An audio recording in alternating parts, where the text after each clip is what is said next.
Hello everyone, my name is Tejasvi Yadav and today's video topic is string. So in this video we see the why string is immutable, then we see the how to we declare the string. So firstly we see the how we declare the string.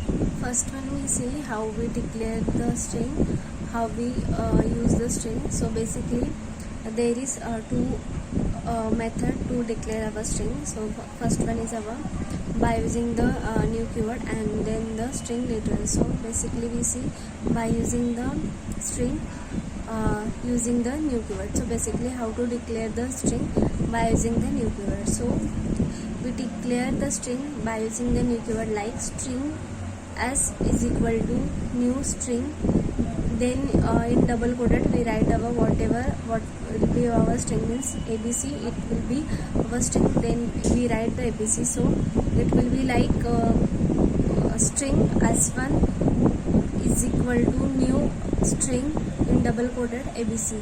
So as we declare our new string by using the new keyword, then second one method is by using the string literal method. So basically by using the string literal method we declare is like that the string s1 is equal to in double quoted abc. This is our second one method of the declare the string.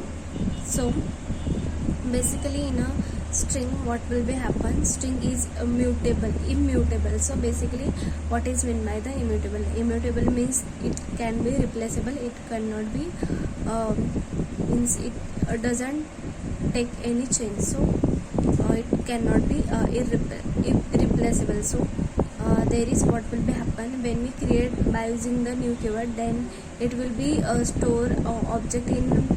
So basically we understand the memory of using in a string. So basically there are the heap memory, in that heap memory there are available the string construct mode.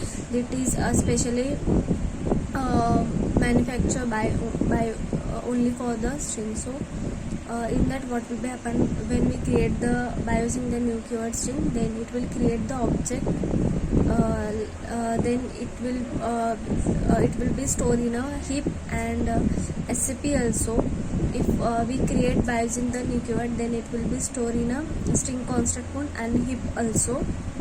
If we concat our string, then it will means we create string like string s is equal to new string abc, then we if we want to concat s1 dot xyz, so it will be xyz, it can be available in our heap. So our string in a heap like abc xyz, and in a scp it like it store the object of the means it checks the xyz is available in a scp, so it will be not available there. So it will be a store object of abc in a string constant pool. Then if we want to get output like abc xyz, so we want to store like s1 is equal to s1 dot xyz, so we get the output abc xyz. So it will be stored at the new object, means it will not change in a first one our object, it will be change in our means our reference of the second it gives to the our next one string means s1 string. So basically is about the new keyword in a string constant pool and heap. So next one is our by using the string literal. When we create an object of the create string like string literals, then it store object in a string const heap.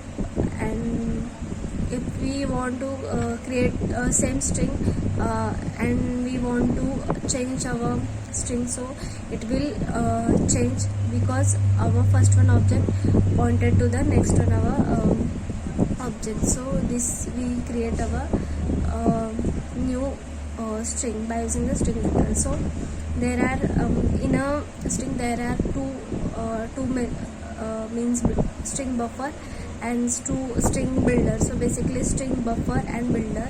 String buffer is our basically in a string buffer there it will be our synchronize method. So in string buffer it will be execute only one thread at a time out of the execution of the program, execution of our code. And string builder, what will be happen, it is unsynchronized. So basically in unsynchronized what will be happen, it will be execute simultaneously multiple of thread, means it will execute the multiple thread at the execution of the program. So this is about the string buffer and builder. So basically in this video we see the why string is immutable, and basically means string buffer and string builder, it is our mutable, means it can be changed.